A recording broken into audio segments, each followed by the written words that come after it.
Sa ngalan ng Ama, ng Anak at ng Espiritu Santo, Amen. sumainyo ang Panginoon. At sumaiyo rin. Mga kapatid, halinan dumulog sa banalahapag ng ating Panginoon. At upang tayo maging marapat pakibahagi sa ating pagdiriwang, aminin natin ang ating mga kasalanan. Inaamin ko sa makapangyarihang Diyos at sa inyo mga kapatid, na lubha ako nagkasala sa isip, sa salita at sa gawa, at sa aking pagkukulang. Kaya isinasamo ko sa mahal na Birheng Maria, sa lahat ng mga anghel at mga banal, at sa inyo mga kapatid na ako'y panalangin sa Panginoong ating Diyos.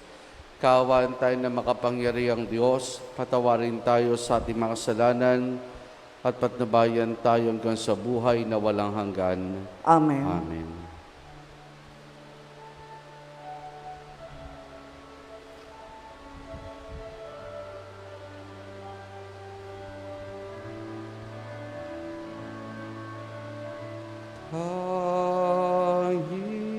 Panginoon, kahawan mo kami.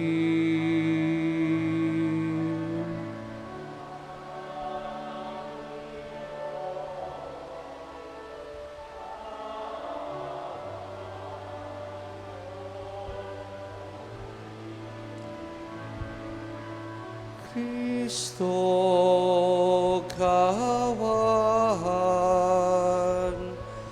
mo kami.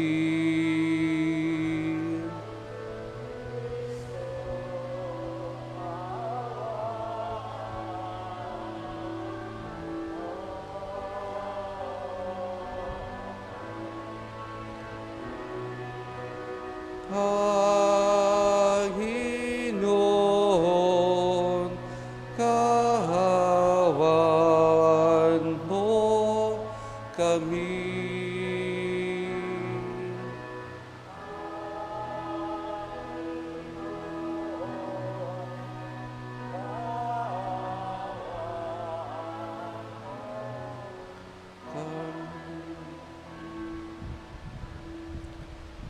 Manalangin tayo.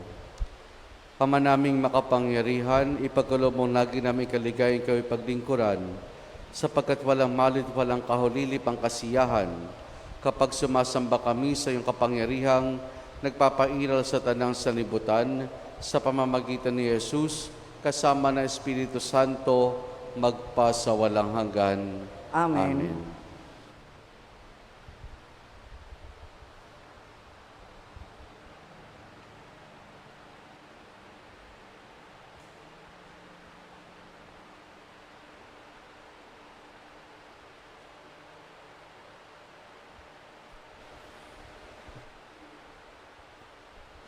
Ang salita ng Diyos mula sa simula ng aklat ng pahayag.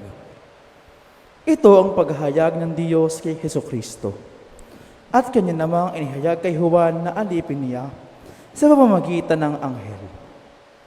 Ang layo ng paghahayag na ito'y ipabatid sa mga alipin ng Diyos ang mga bagay na malapit ng maganap. Ito ang matotoo ni Juan sa mga nakita niya tungkol sa inihayag ng Diyos at pinatunayan ni Hesukristo. Mapalad ang bumabasa ng aklat na ito, ang mga makikinig sa hulang inihahayag dito at tutupad sa nasusulat dito, sapagkat ang lahat ng ito ay malapit ng maganap. Buhat kay Juan sa 7 simbahan sa Asya. Sumainyo ang pagkapala at kapayapaan mula sa Diyos. Diyos sa kasalukuyan, sa nakaraan, at siyang darating. At mula sa 7 espiritong nasa harap ng kanyang trono. Narinig ko ang Panginoon at sinabi niya sa akin, isulat mo sa anghel ng simbahan sa Efeso. Ito ang pinasasabi ng may hawak ng 7 bituin sa kanyang kanang kamay.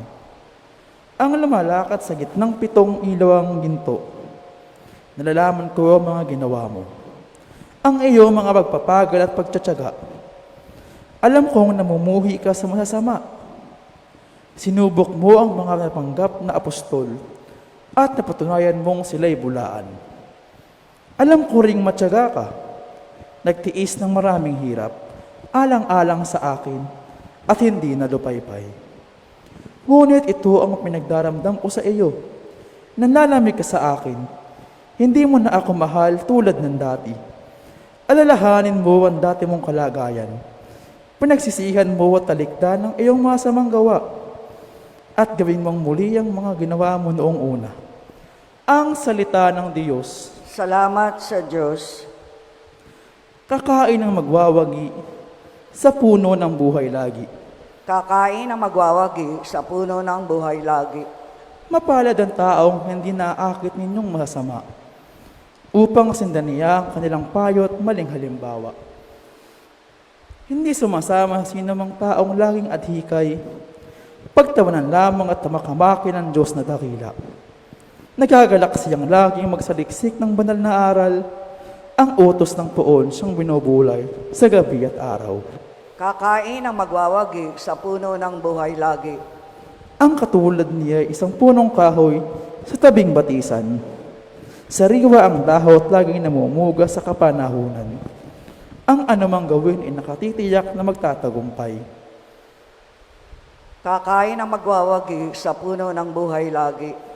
Ngunit ibang-iba ang masamang tao, ipa ang kawangis. Siya ay natatangay at naipapatpat kung hangin umihip.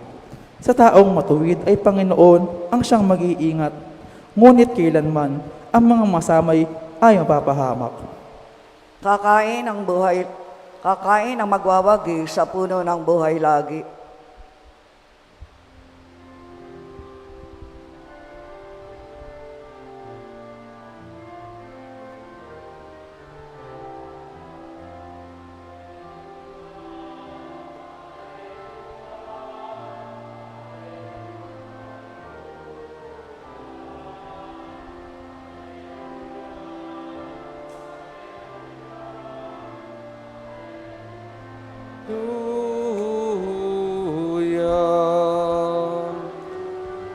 Hallelujah, hallelujah, hallelujah, hallelujah, hallelujah, hallelujah, hallelujah, hallelujah.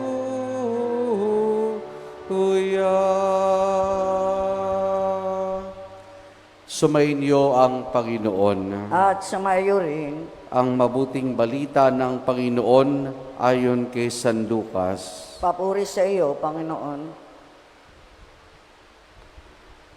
Malapit na si Jesus sa Jericho at do'y may isang lalaking bulag na nakaupo sa tabi ng daan at nagpapalimos.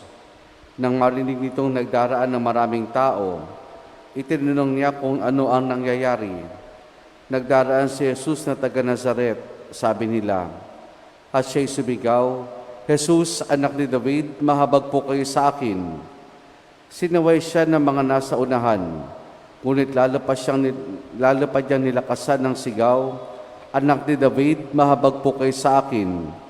Kaya tumigil si Jesus at iniutos na dalhin sa kanyang bulag. Inilapit niya ito, tinanong ni Jesus, anong ibig mong gawin ko sa iyo? Panginoon, ibig ko po sana'y manumbalik ang aking paningin. Sagot niya.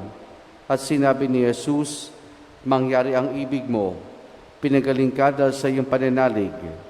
Noon din nakakita siya at sumunod kay Jesus at nagpasalamat sa Diyos. Nang makita ito ng mga tao, silang lahat ay nagpupuri sa Diyos. Ang mabuting balita ng Panginoon. Pinupuri ka namin, Panginoong Hesukristo. Magandang umaga po sa ating lahat. Mga kapatid, hindi may kakaila na kahit saan man pumunta ang ating Panginoon ay dinudumog siya ng mga tao. Dinudumog siya ng mga tao para marahil ay makilala at makita siya, o kung meron man silang kahilingan ay maaari nilang maidulog at mailapit sa Kanya. Wala itong pinagkaiba sa ebanghelyo natin ngayong araw na ito, Lunes, ay 33 linggo sa karaniwang panahon, na kung saan ay naglalakbay si Jesus sa Jericho at katulad ng ibang karanasan niya, napakaraming tao. Napakaraming tao naghihintay sa kanya na magdaraan. Napakaraming tao na nais na makita ang ating Panginoon. Doon sa lugar na yon ay mayroong isang bulag na nasa lansangan at namamalimos. Doon napansin niya na maingay, parang may gulo, nagtanong siya kung ano yung nangyayari. Sinabi naman sa akin ng mga kababayan niya na dumaraan si Jesus na taga Nazaret. At nung marinig niya ito ay nagsisigaw siya. Pero ang katakataka sa kanyang pagsigaw, anong ginawa ng mga tao nagnanais na makita ang Panginoon?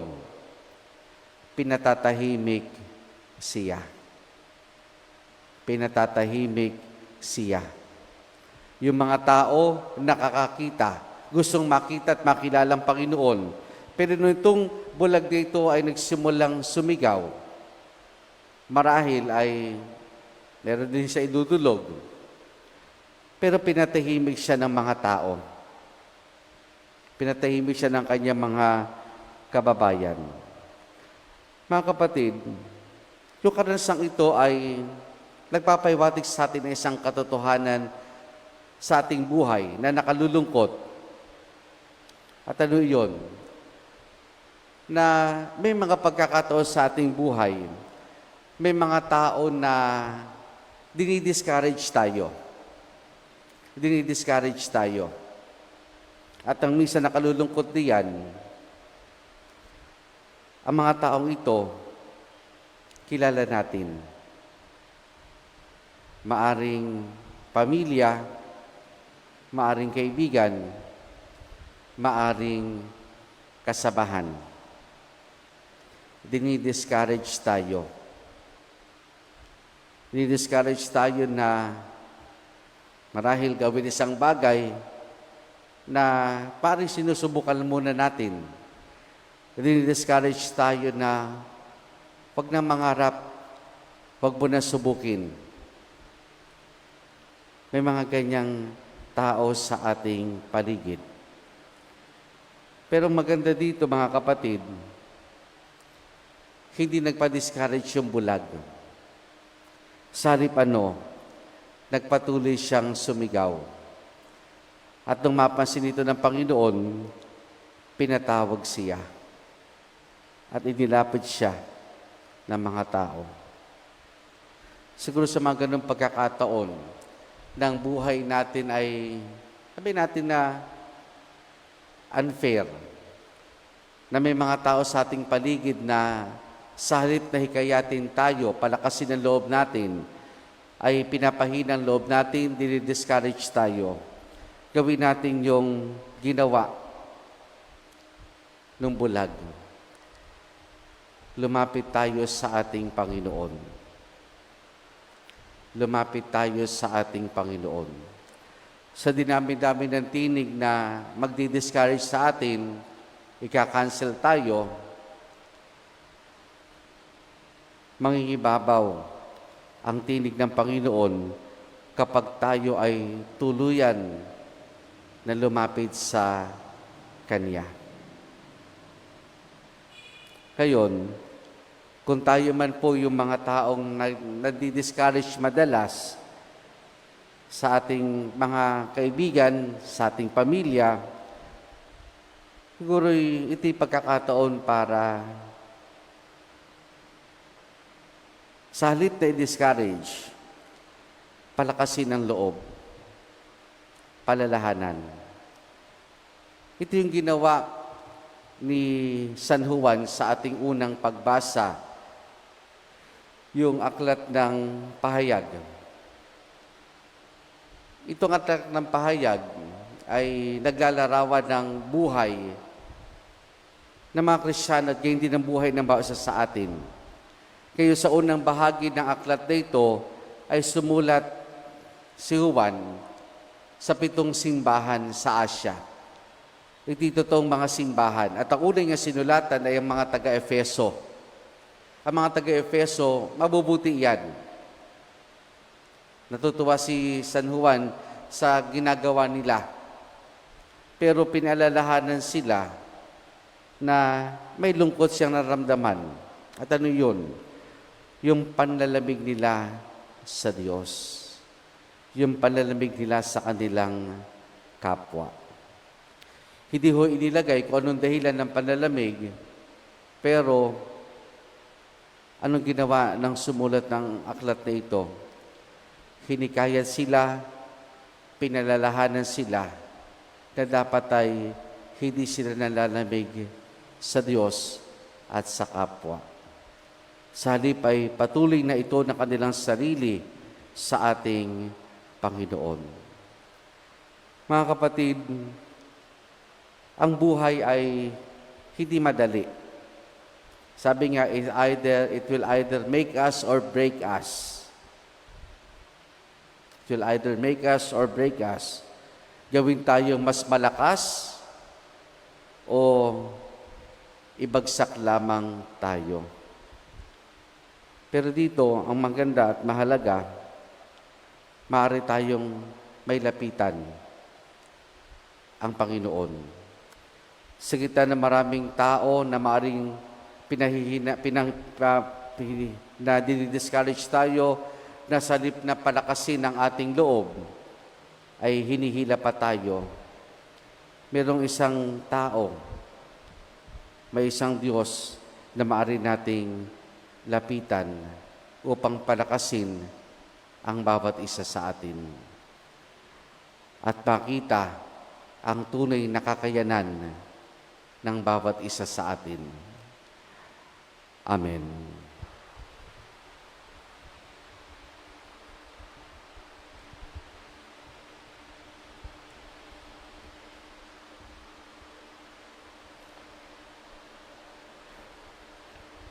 Hilingin natin sa Diyos sa manabuksan ng ating mga mata upang malino nating makita ang kanyang daan at sundan siya ng buong puso. Ating itutugon, Panginoon, sinagan mo kami ng iyong liwanag. Panginoon, sinagan mo kami ng iyong liwanag.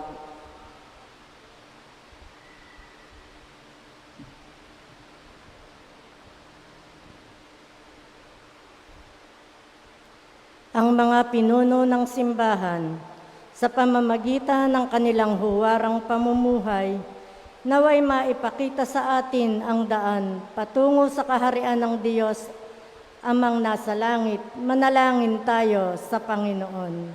Panginoon, sinagan mo kami ng iyong liwanag.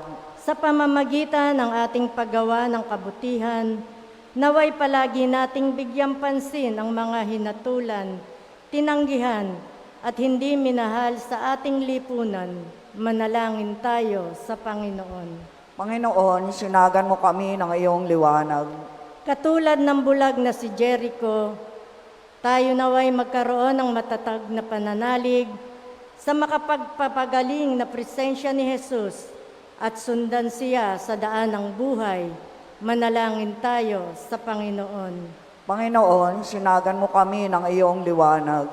Ang mga may sakit at mga nagdurusa sa kalabuan ng paningin o pagiging bulag, naway makatagpo ng kagalingan at kasiyahan. Manalangin tayo sa Panginoon. Panginoon, sinagan mo kami ng iyong liwanag. Ang mga yumao, naway tumanggap ng walang hanggang kapayapaan at liwanag sa kaluwalhatian ng kaharian ng Diyos. Manalangin tayo sa Panginoon. Panginoon, sinagan mo kami ng iyong liwanag. Sama rin natin sa ating pananalangin sa misang itong pasasalamat ni Nympha Ataide, din para sa natatayang kahilingan ni Mira Vicente, para kay Nora Eva Quiso na nagdiriwan ng kanyang karawan. Patuloy nating dalangin ang pagbuti ng kalusugan ni Maria Cristina Laderas Manginao, Natalia Reyes, Hermelda Calison, Lucas Kyle Manlapas Lerit. At para sa kapayapaan ng kaluluwa ni Bishop Cirilo, Bishop Jose, Cardinal Vidal, Father Ramon Orlando, Monsignor Sabino, Rafael at Arcadia. Ating indulog sa Diyos yung panating intensyon at panalangin.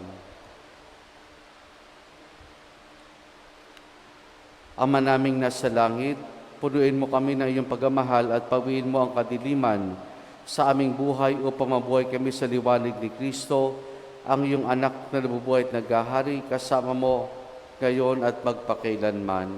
Amen.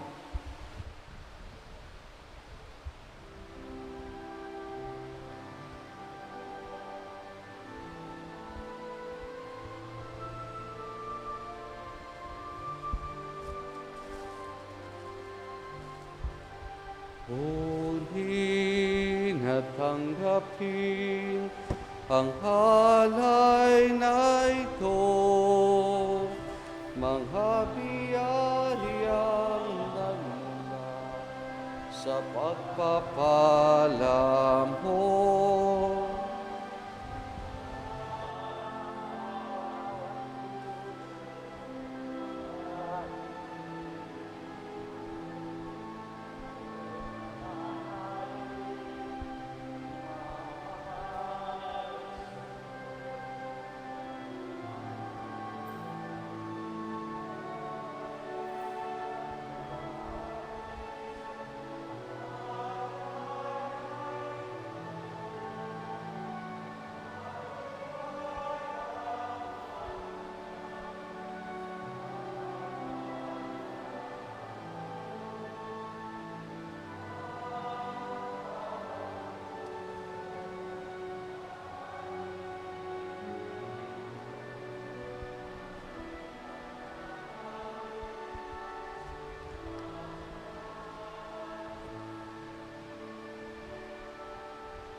Manalangin kayo mga kapatid upang ang paghain natin ay kalugdan ng Diyos amang makapangyarihan. Tanggapin nawa ng Panginoon ito paghahain sa iyong mga kamay, sa kapurihan niya at karangalan, sa ating kapakinabangan at sa buong sambayan niyang banal. Ama naming lumikha, ipagkulob mo ang iyong masintahing pagtingin sa aming mga alay, upang kagandang loob mo ay aming makaptan, at ang buong ng wala hanggang pag-iral ay aming mapakinabangan sa pamamagitan ni Jesus, kasama ng Espiritu Santo, magpa sa walang hanggan. Amen. Sumainyo ang Panginoon. At sumayo rin. Taas sa Diyos sa inyong puso at diwa. Tinaas na namin sa Panginoon. Pasalamatan natin ang Panginoong ating Diyos. Marapat na siya ay pasalamatan. Ama naming makapangyarihan, tunay nga marapat na ikaw ay aming pasalamatan. Nasa iyong aming buhay, pagkilos at pag-iral. Sa pamumuhay namin araw-araw, tinatamasa namin iyong pagmamahal. Sa pag-ibig mo yung pinala sa sangkatauhan, ang Espiritu Santo yung unang aning bigay na anak mo naglagak sa amin, nang katiyakan na kalang mabuhay kami sa piling mo kailanman. Kaya kaisa ng mga anghel, nagsisiawit ng papuri sa ng walang humpay sa kalangitan, kami nagbubunyi sa iyong kadakilaan.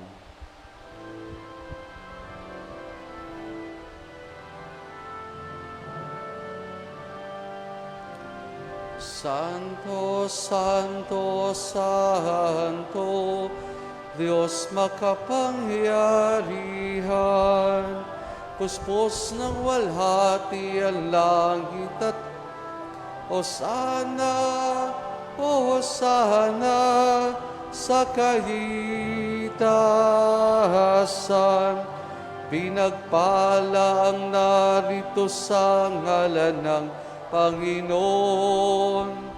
Hosana, Hosana sa kahitasan.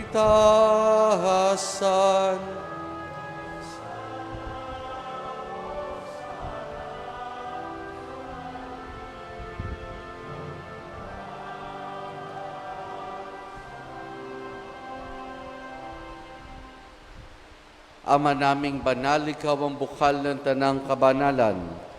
Kaya sa pamamagitan ng Espiritu, gawin mong banal ang mga kaloob na ito upang para sa amin, maging katawan at dugo ng aming Panginoong Hesukristo. Bago niya pinagtiis ang kusang loob na maging handog, hinawakan niya ang tinapay, pinasalamatan kaniya, pinaghati-hati na yon, iniabot sa kanyang malagan at sinabi, tanggapin ninyo lahat ito at kanin itong aking katawan na ihahandog para sa inyo.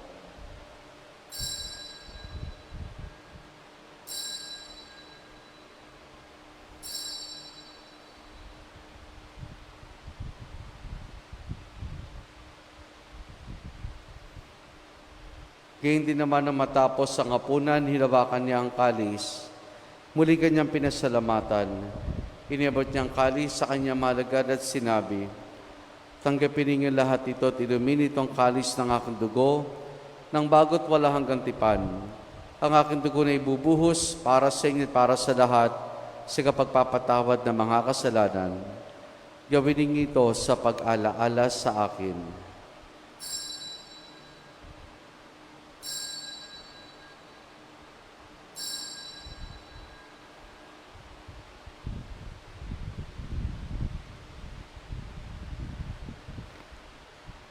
Ang misteryo ng ating pananampalataya.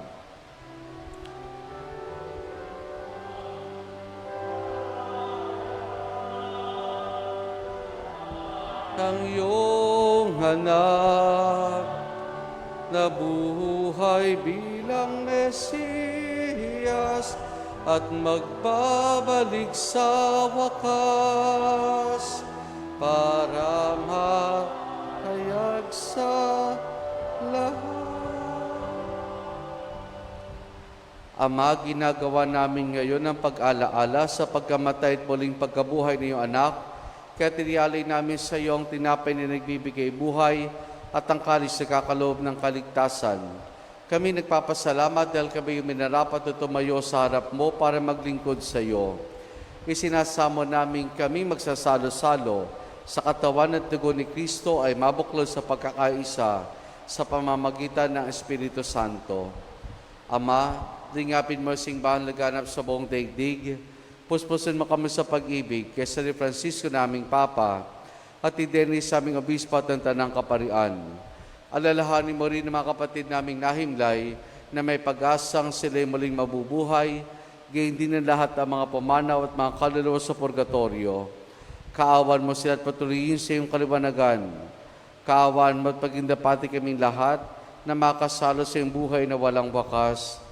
Kaysa ng mahal na Birheng Maria na Ina ng Diyos, ang kanyang kabiyak ng puso si San Jose, kaysa ng mga apostol ni San Juan Bautista at ang lahat ng mga banal na namuhay dito sa daigdig ng kalugod-lugod sa iyo, may pagdiwanawa namin ang pagpupuri sa kararangal mo sa pamamagitan ng iyong anak na aming Panginoong Hesukristo. Sa pamamagitan ni Kristo, kasama niya at sa Kanya, ang lahat ng parangal papuri sa iyo, Diyos amang makapangyarihan, kasama ng Espiritu Santo, magpa sa walang hanggan.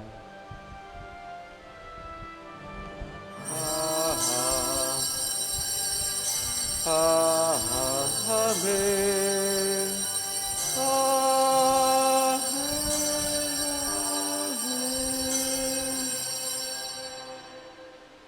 Sa tagubil ng mga nakagagaling na utos at turo ni Jesus na Panginoon natin at Diyos, ipahayag natin ng lakas loob.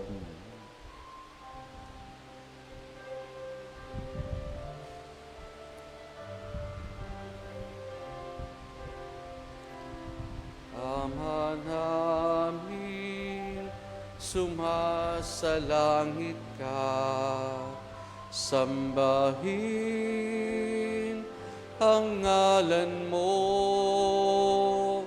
mapasa amin ang kaharian mo, sundin ang loob mo dito sa lupa para nang sa langit.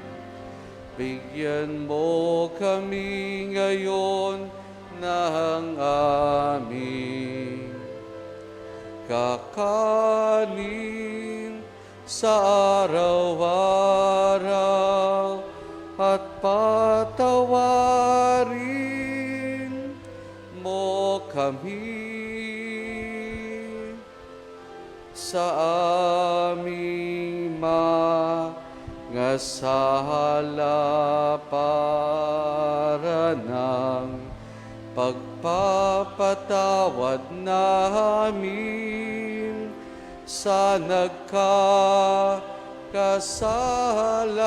sa amin, at huwag mo kaming ipahintulot sa tukso, at iadya mo kami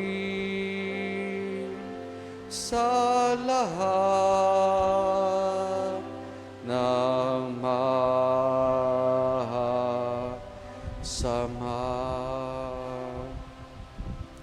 Hinihiling namin kay Maria sa lahat ng masama, pagkalooban ng kapayapaan araw-araw, iligtas sa kasalanan, at ilios lahat ng kapahamakan, samantalang aming masayang pinananabikan ang dakilang araw ng pagkapahayag ng tagapagligtas naming si Jesucristo. Sapagkat iyo ang kaharian at ang kapangyarihan at ang kapurihan magpakailanman. Amen. Panginoong Jesucristo, sinabi mo sa iyong mga apostol, kapayapaan ang iniwan ko sa inyo, aking kapayapaan ibinibigay ko sa inyo. Tunghayan mo ang aming pananampalataya at huwag ang aming mga pagkakasala. Pagkalooban mo kami ng kapayapaan at pagkakaisa ayon sa iyong kalooban, kasama ng Espiritu Santo magpa sa walang hanggan. Amen. Ang kapayapaan ng Panginoon ay lagi nawang sumainyo. At sumayo rin. Mga kapatid, maghangad at magbahagi tayo ng kapayapaan ni Jesus sa isa't isa. Peace be with you po.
Narito si Jesus, ang kordero ng Diyos. Siya nagaling sa mga kasalanan ng sanlibutan. Mapalad ang mga inaaniya niya makiisa sa kanyang banal na piging. Panginoon, hindi ako karapat-dapat na magpatuloy sa iyo, ngunit sa isang salita mo lamang ay gagaling na ako.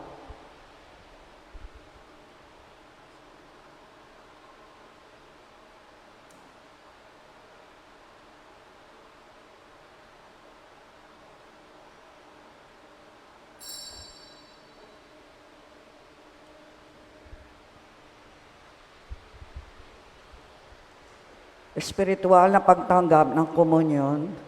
Panginoong Jesus, ako ay naniniwala na ikaw ay nasa kabanal-banalang sakramento. Iniibig kita na higit sa lahat at minimithi kong tanggapin ka sa aking kaluluwa, sapagkat sa mga sandaling ito hindi kita matatanggap sa sakramento. Tumuloy ka sa Espiritu sa aking puso. Niyayakap kita na para bagang naririto ka na at niaalay ko ng buong buo ang aking sarili sa iyo. Huwag mo pong hayaang mawalay ako sa iyo. Amen.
Manalangin tayo. Ama naming mapagmahal, sa pinagsuluhan naming banal na paikinabang, ang amin nawang pag-ibig ay lalo madagdagan ng ginawa namin sa pag-alaala sa anak mong mahal na nagutos si pagdiwang huling hapunan sa pamamagitan ni Jesus kasama ng Espiritu Santo magpasawalang hanggan. Amen. Sumainyo ang Panginoon At sumayo rin, at pagpalain tayong lahat ng mabutit mapagmahal na Diyos Ama, Anak at Espiritu Santo. amen. Naialay na natin ang pagdiriwan ng banal na misa, pumahay tayong taglayang kapayapaan at pag-ibig ng Panginoon. Salamat sa Diyos. Purihin po natin ang ating Panginoon.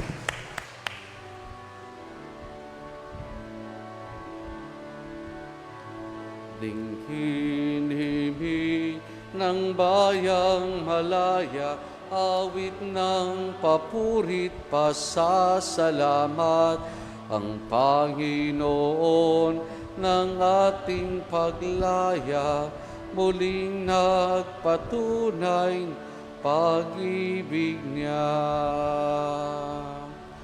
Magandang umaga po sa ating lahat.